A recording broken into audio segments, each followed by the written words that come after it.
The front door clicked shut behind me, the sound echoing the quiet ache in my bones.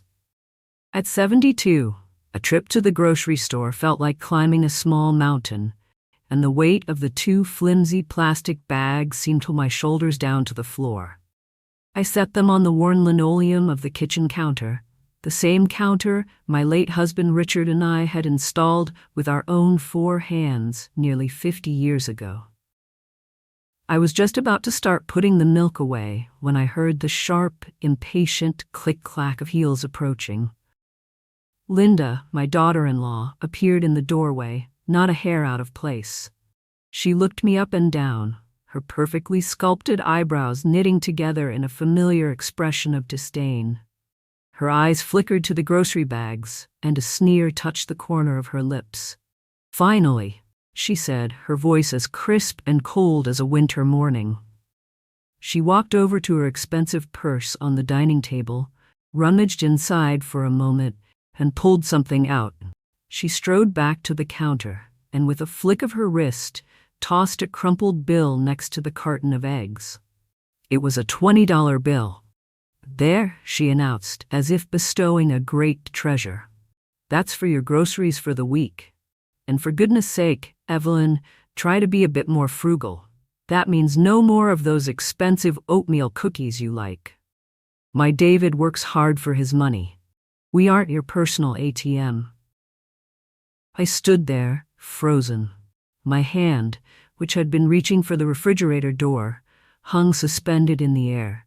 The fluorescent light of the kitchen seemed to buzz louder, amplifying the ringing in my ears. I stared at the crumpled face of Andrew Jackson, feeling my own face flush with a heat that had nothing to do with the temperature in the room. I didn't say a word. I learned a long time ago that my words were meaningless here. They were just puffs of air that Linda would wave away like an annoying fly. I simply watched her turn, her heels clicking a triumphant rhythm on the floor as she walked away, leaving me alone with the silence and a $20 bill meant to cover a week's worth of my existence. I picked up the bill. It felt dirty, not from circulation, but from the contempt with which it was given. My fingers, gnarled with arthritis and spotted with age, trembled as I folded it and tucked it into my pocket. Then, leaving the groceries to grow warm on the counter, I walked slowly to my small bedroom at the back of the house and closed the door, the soft click of the latch sounding like a final definitive seal on my isolation. My name is Evelyn Hayes. I am a widow, a mother, and a ghost in the house I helped build. For the past 3 years, since my son David and his wife Linda moved in to take care of me, I've learned to make myself small. I've learned to shrink into the corners, to tread softly on the floorboards, to muffle my coughs in the night. The cruelty isn't always as loud as a $20 bill thrown on a countertop. More often, it's a quiet, suffocating poison. It's the heavy sigh Linda lets out whenever I enter a room. It's the way she and David will stop talking mid-sentence when I sit down, only to resume their conversation in whispers I'm not meant to hear. It's the way they order expensive takeout for themselves, the rich smells filling the house, while a small, bland portion of leftovers is set aside for me with the instruction to not make a mess. They speak of me as if I'm a piece of furniture that's become inconvenient, a burden to be managed. "She's getting so forgetful," Linda will say to David, loud enough for me to hear from the next room. "Are you sure we can keep doing this? The cost alone is draining us." The cost. As if my presence could be measured in dollars and cents, a debit on their life's ledger. They've made me feel like a beggar, subsisting on their reluctant charity in the very home that holds every memory I cherish. And David, my son, my only child, he just stands by and lets it happen. I see the flicker of guilt in his eyes sometimes, a shadow of the loving boy I once knew. But it's always quickly extinguished by a sharp glance from his wife. He chose his life, and I am not a part of it. I am just an obligation. My gaze drifted to the nightstand, to the silver-framed photograph of Richard. His smile, even in a faded picture, was warm enough to chase away the chill that had settled deep in my heart. My fingers traced the outline of his face, and suddenly, I wasn't in this cold, lonely room anymore. I was 25 again, standing on this very plot of land, which was then nothing but dirt and dreams. I could almost smell the fresh-cut lumber and feel the summer sun on my skin. Richard stood beside me, his arm around my shoulders, a blueprint clutched in his hand. "It's not much, Evie," he'd said, his voice thick with hope, "but it's ours. Every nail, every board, we'll do it together." And we did. Richard worked construction for the city, and after his long shifts he'd come home and we'd work on the house until our muscles screamed and the moon was high in the sky. I learned to plaster walls and lay tile. I painted every room myself, with baby David sleeping soundly in a bassinet in the corner. This house wasn't just wood and nails. It was forged from our shared laughter, our sweat, and the unwavering belief that we were building a future, a legacy for our son. I remembered dancing with Richard in the kitchen, right where Linda had insulted me, our feet shuffling on the bare subfloor to a song on a crackling radio. I remembered Christmases with the scent of pine filling the living room and birthdays with mismatched chairs gathered around the dining table. Our home always overflowing with love because we had little else to give. We poured every spare penny, every ounce of our energy into giving David the life we never had. The best schools, the college education. We never wanted him to know the struggle we did. The memory then shifted, fast-forwarding through the years to another room, one that smelled of antiseptic and fear. Richard's hand, once so strong, felt frail in mine. His breath was shallow, but his eyes were clear. He made me promise him something. "Evie," he whispered, his voice a faint rasp, "don't let my passing be the end of your living. This house, it's yours. Our memories are in the walls. Don't ever let anyone make you feel small inside of it. Promise me you'll live with your head held high." I had promised, my tears falling onto our joined hands. A fresh wave of grief and shame washed over me as I came back to the present. I looked from Richard's smiling face to the closed door of my room. I had broken my promise. I wasn't living, I was surviving. I had let them make me feel small, insignificant, worth no more than a crumpled $20 bill. Have you ever felt betrayed by the very people you poured your entire life into? Share your story in the comments below, so we know we are not alone. For a long time, I just sat on the edge of my bed, the silence of the room pressing in on me. The tears had dried on my cheeks, leaving behind a tight, salty film. But beneath the grief, something else was stirring. It was a slow burn, a cinder of anger I hadn't allowed myself to feel for years, fanned into life by the humiliation of that $20 bill. I looked again at the photograph of Richard. His eyes, so full of life and love, seemed to be looking right at me, disappointed. "Don't ever let anyone make you feel small inside of it," he had said. And what had I done? I had curled up and made myself as small as possible, hoping to disappear. I had let his legacy, our legacy, be trampled under the feet of a woman who saw value only in what she could take. No more.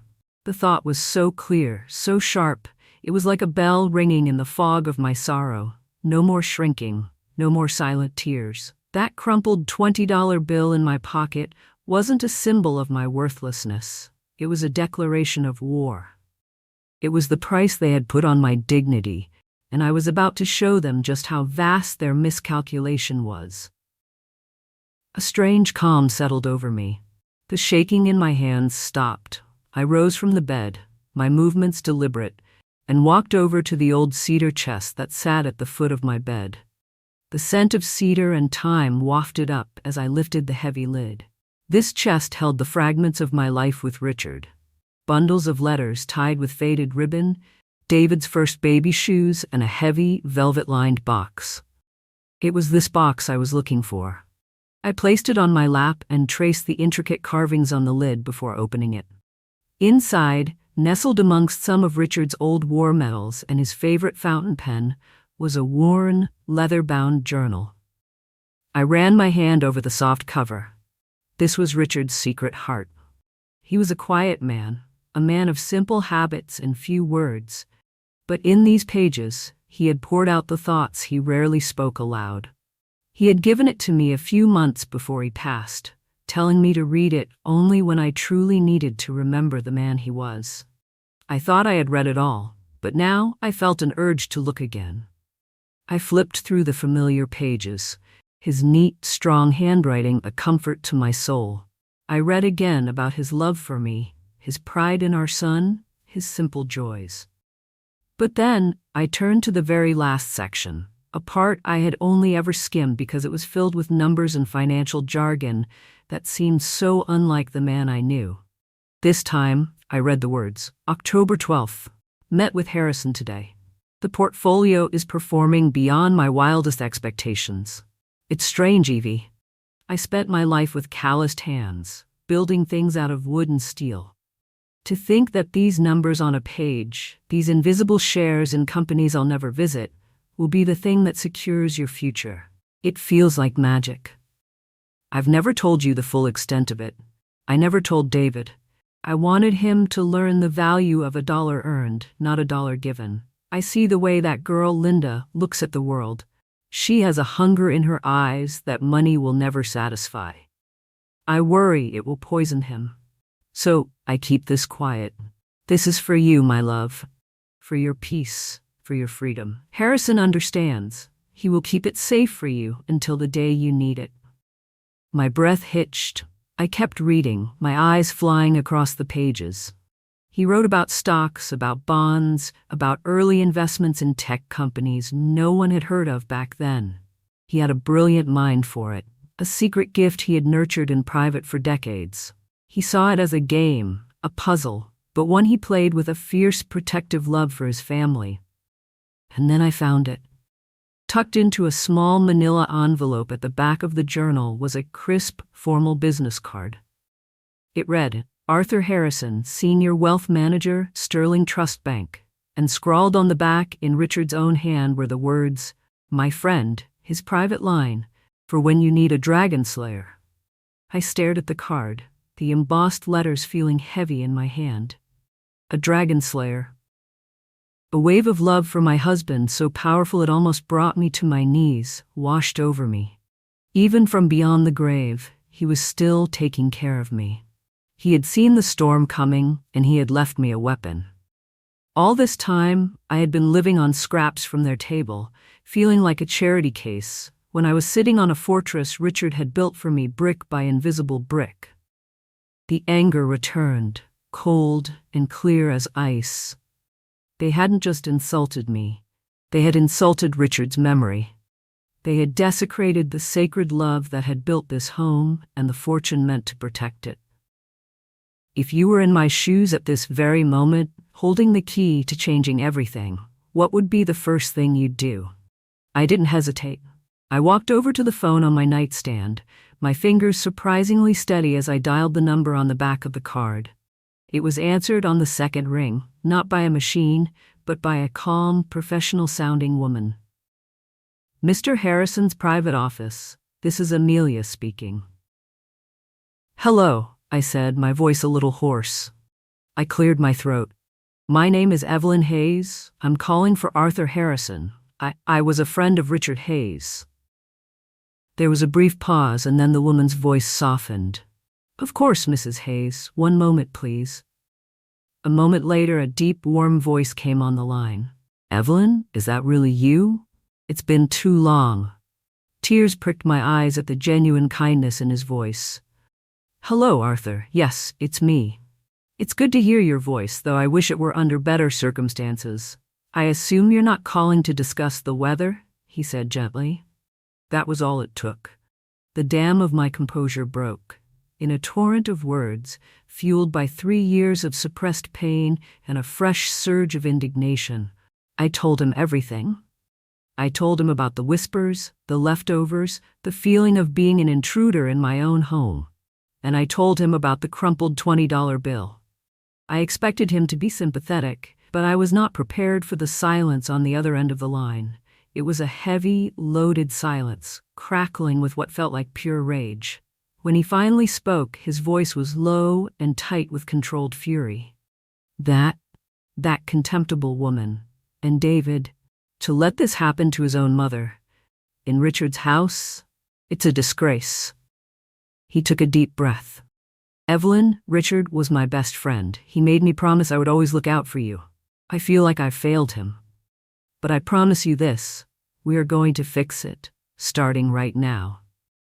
I don't even know where to begin, I confessed, feeling a little overwhelmed. You've already begun, Evelyn. You made this call. Now let me be your dragon slayer, he said. And I could hear the ghost of a sad smile in his voice as he used Richard's old words.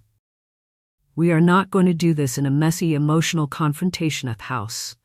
That's their territory. We will do this on our ground, a place of business, of law, of undeniable fact. We are going to bring them into my world.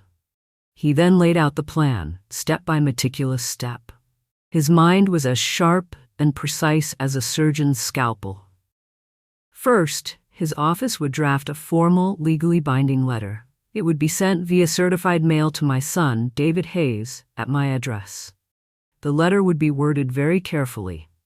It would state that as the executor of the estate of Richard Hayes, the bank required a meeting with David, as the sole heir, and his mother, the primary beneficiary, to discuss an important and time-sensitive update regarding the estate's administration. We won't mention money, Arthur explained. Not a hint. We will make it sound like dry, boring legal procedure.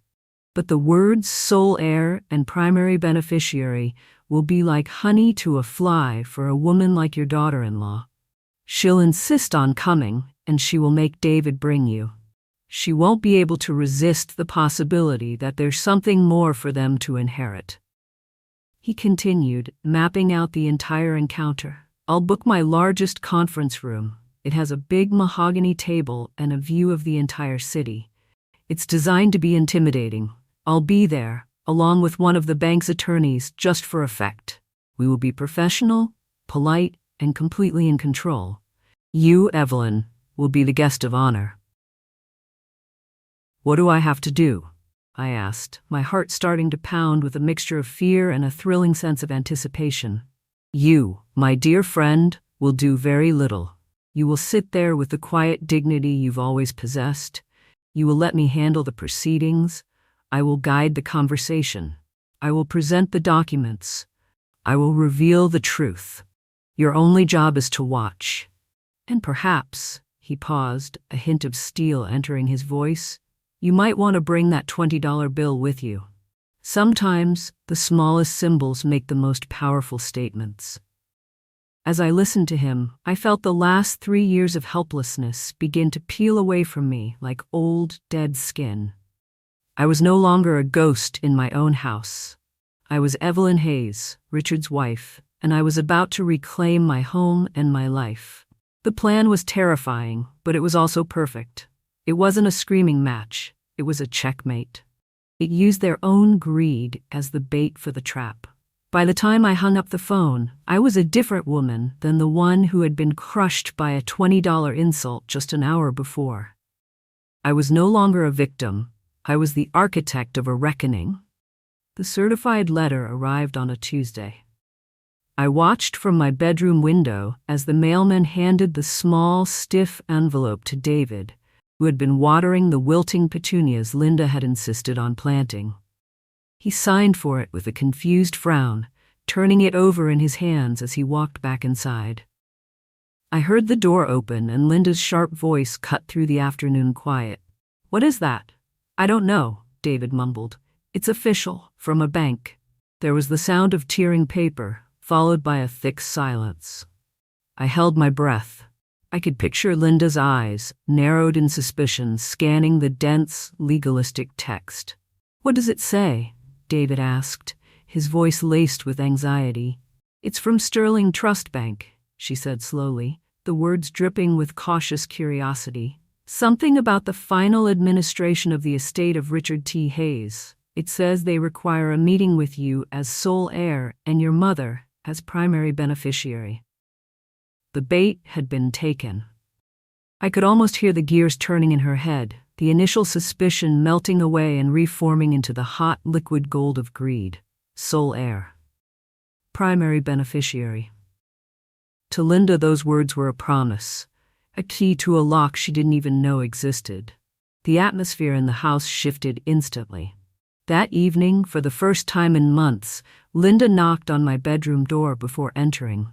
She was holding a cup of tea, a sweet, cloying smile plastered on her face. "I thought you might like this, Evelyn," she cooed, placing it on my nightstand. "We have a bit of exciting news. It seems there's some family business at the bank we need to take care of on Friday. A formality, I'm sure, but we must all go together." She was looking at me differently, as if seeing me for the first time, not as a burden, but as a portal to potential wealth. I simply nodded, murmured my thanks, and played the part of the frail, slightly confused old woman they expected me to be. The car ride to the city on Friday was surreal. Linda was practically vibrating with excitement, chattering about a new coat she'd seen downtown, while David drove, his hands tight on the wheel, a nervous energy radiating from him. They spoke in the front seat as if I weren't there, their whispers filled with speculations. It could be some old savings bonds Richard forgot about, David guessed. Linda scoffed. "Don't be so modest, darling. Your father was a smart man. It must be something more significant." She glanced at me in the rearview mirror, her smile a predatory flash. I just stared out the window, watching the familiar suburban landscape give way to the towering glass and steel canyons of the financial district. The Sterling Trust Bank building was designed to make one feel small. The lobby was a cavern of marble and echoing quiet, and a woman who looked more like a model than a receptionist directed us to a private elevator. As we ascended, I could feel Linda's excitement growing. This was her world, or at least the world she desperately wanted to belong to. Arthur's assistant, a poised young woman named Amelia, greeted us at the top floor. Her smile was polite but gave nothing away as she led us down a hushed, carpeted hallway to a pair of imposing oak doors. "Mr. Harrison will be right with you," she said, ushering us into the conference room. It was exactly as Arthur had described. A long, gleaming mahogany table reflected the sky outside a floor-to-ceiling window that offered a breathtaking panorama of the city. The air smelled of leather and money. Linda audibly gasped, her eyes wide as she took it all in. She and David chose chairs on one side of the table, looking like children playing dress-up in their parents' office. I, however, was guided by Amelia to the large leather chair at the head of the table. It was the seat of power. A moment later, Arthur Harrison walked in. He was tall and impeccably dressed, with a calm authority that instantly commanded the room. He walked directly to me, took both my hands in his, and said, "Evelyn, it is so wonderful to see you. You look well." He then turned to Linda and David, his warm expression replaced by one of cool, detached professionalism. "Mrs. Hayes, David, thank you for coming." The meeting began. Arthur sat opposite them, a single, slim leather folder on the table in front of him. He started with a few pleasantries, speaking of his long and cherished friendship with my late husband. I could see Linda shifting impatiently in her seat, eager to get past the sentimentalities and on to the inheritance. Arthur, a master of pacing, let her squirm. He spoke about the legal responsibilities of an estate executor, his voice a calm, steady drone that slowly tightened the tension in the room. He opened the folder and slid a few documents across the table to David. "These are just some housekeeping forms, confirming the transfer of the deed to the house solely into your mother's name, as per your father's will." Linda's face fell. "The house? Is that all this is about?" she asked, a sharp edge of disappointment in her voice. "Not quite," Arthur said smoothly. He folded his hands on the table. "The house, of course, was only a minor asset in Richard's estate. The primary component, which Richard entrusted to my personal management, is his wife's investment portfolio. He paused, letting the words sink in. For regulatory purposes, we are required to provide the primary beneficiary with a current statement of assets, especially when contemplating any future changes to the account's designated heirs. He reached into the folder and pulled out a single sheet of paper. It was printed on heavy, cream-colored bond, elegant and understated. He slid it across the polished table. It stopped directly in front of Linda. Time seemed to slow down. I watched as her eyes, full of avarice, scanned the page. She skimmed past the columns of stocks and bonds, her finger tracing down the page until it reached the final summary line at the bottom. And then she stopped. Her entire body went rigid. The faint, condescending smile that was permanently etched on her face dissolved. Her jaw went slack. Her perfectly made-up face paled to the color of chalk as her eyes widened in stark, unadulterated shock. I could see the number reflected in her pupils, as if it had been burned directly onto her soul. Total market value, $10,247,308.54. David, sensing the shift, leaned over. He peered at the paper, then jerked back as if he'd been electrocuted. He looked at me, his mouth opening and closing silently like a fish out of water. The room was utterly silent, save for the faint hum of the city far below. It was Linda who broke the spell. A strange, gurgling sound escaped her throat before she found her voice. And when she did, it was a completely different instrument, a high, saccharine melody of pure, desperate sycophancy. "Oh, Mother," she gushed, her voice trembling. She lunged across the table, her hands reaching for mine. "My goodness, we had no idea. $10 million. This is just incredible. You're a millionaire. Why on earth didn't you ever tell us? We could have been taking so much better care of you." Her touch felt like a spider on my skin. I slowly, deliberately pulled my hand away from her grasp. I didn't look at her. I didn't look at my son, who was now staring at me with a dawning horror. I calmly reached into the simple, worn purse in my lap. My fingers closed around the crumpled $20 bill. I took it out and placed it on the gleaming mahogany table, right next to the $10 million statement. The contrast was obscene. I finally lifted my eyes and looked directly at Linda. I didn't raise my voice. I didn't need to. "This," I said, my voice quiet but filling every corner of the silent room, "is for my groceries for the week." I let the words hang there, each one a hammer blow. "You told me not to buy the expensive oatmeal cookies. You told me you weren't my personal ATM. You made me feel like my very existence was a financial drain on your household, a burden you had to bear. For 3 years, I have eaten the scraps of your pity in the home my husband and I built with our bare hands." I turned my gaze to my son. "And you, David, you watched. You stood by and watched." I picked up the $20 bill. "This is what you both thought I was worth." Then I looked back at Linda, whose face was now a twisted mask of terror and comprehension. "This portfolio," I said, gesturing to the statement, "was my husband's final gift to me. It was his love made tangible. It was meant to give me peace and security in my final years. It was never, ever meant for you. But I should thank you, Linda, because your cruelty has given me something Richard's money never could have. Clarity. You've shown me exactly who you are." Linda's face crumpled. The calculating greed was replaced by raw, primal panic. "No, Evelyn. Mother, please," she stammered, tears now streaming down her face, ruining her perfect makeup. "It was all a terrible misunderstanding. We were stressed about bills. We love you. You know we do. We can make this right." David finally found his voice, a pathetic, broken whisper. "Mom, please, don't do this. We're family. I'm your son." "Indeed."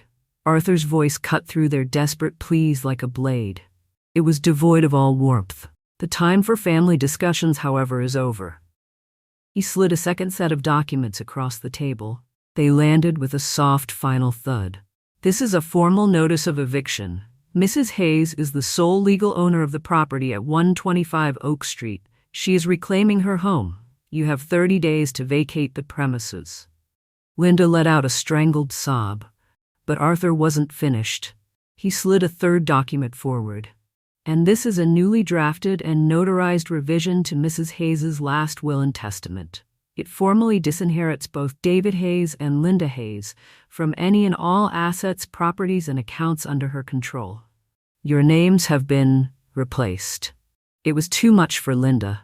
The mask of civility shattered completely. "You can't do this," she shrieked, pointing a trembling finger at me.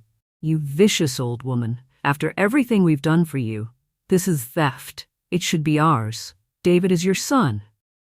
She turned on David, her face contorted with rage. "This is all your fault. I told you she was a manipulative old shrew. You were always too weak." Arthur didn't even flinch. He pressed a small, discreet button on the underside of the table. A moment later, the oak doors opened, and Amelia entered, followed by two large, stern-looking men in conservative suits. They were security.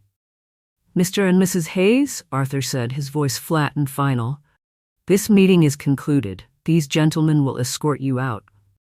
The fight drained out of them, replaced by the profound, soul-crushing humiliation of total defeat. Linda was openly sobbing, a mess of mascara and shattered dreams. David just looked hollow, the full weight of what he had allowed to happen, of what he had lost, crashing down on him. They were guided out of the room like errant children, their protests dissolving into pathetic whimpers down the long, silent hallway. The heavy doors clicked shut, leaving me in the sudden, profound quiet, sitting at the head of the table. In front of me lay two pieces of paper, a statement for more than $10 million and a crumpled, worthless 20. Watching them fall apart, I didn't feel joy, just a quiet sense of justice. In your opinion, was the punishment they received fitting for the crime they committed? The 30 days they were given to vacate my house passed in a blur of bitter arguments that echoed through the walls and doors I had learned to keep closed. Their whispers were replaced by shouts. I would hear Linda's voice, shrill with panic and fury, listing all the things they were about to lose. The country club membership, the leased luxury cars, the respect of their so-called friends. David's responses were weak and defeated, usually ending with him retreating into a stony silence, which only seemed to enrage her further. Their marriage, I realized, had been like a house of cards, built on the flimsy foundation of financial aspiration. Now, with the foundation gone, it was collapsing in on itself. I saw the moving truck arrive on the final day. They didn't hire a professional crew. It was a cheap, rented U-Haul, which David and a reluctant friend of his loaded themselves. Linda directed traffic from the porch, her face a thunderous mask, not once looking at me as I sat quietly in the living room. They took their furniture, their clothes, their life, and when they were finished, all that was left was a profound, ringing silence and the faint indentations in the carpet where their sofa used to be. The last I saw of them was David, pausing at the door to look back at me, his eyes filled with a universe of regret, before Linda honked the horn impatiently from the truck, and he was gone. Arthur kept me updated, not out of malice, but because he felt I deserved to know the full story. The fallout was swift and brutal. Their life, as it turned out, was even more precarious than I'd imagined. They were drowning in debt, living far beyond their means in a desperate attempt to project an image of wealth. Losing the free housing my home had provided was the final straw that broke their financial back. They were forced to move into a cramped, run-down apartment complex on the other side of town. Linda, who had built her identity around social status, couldn't handle the humiliation. Her friends, the ones she used to lunch with and gossip about, stopped answering her calls. She lost her part-time job at the upscale boutique because, as Arthur dryly put it, her disposition was no longer compatible with the brand. The last heard, she and David had separated. She had blamed him for everything, calling him a weak, spineless failure who couldn't protect their lifestyle from his vindictive mother.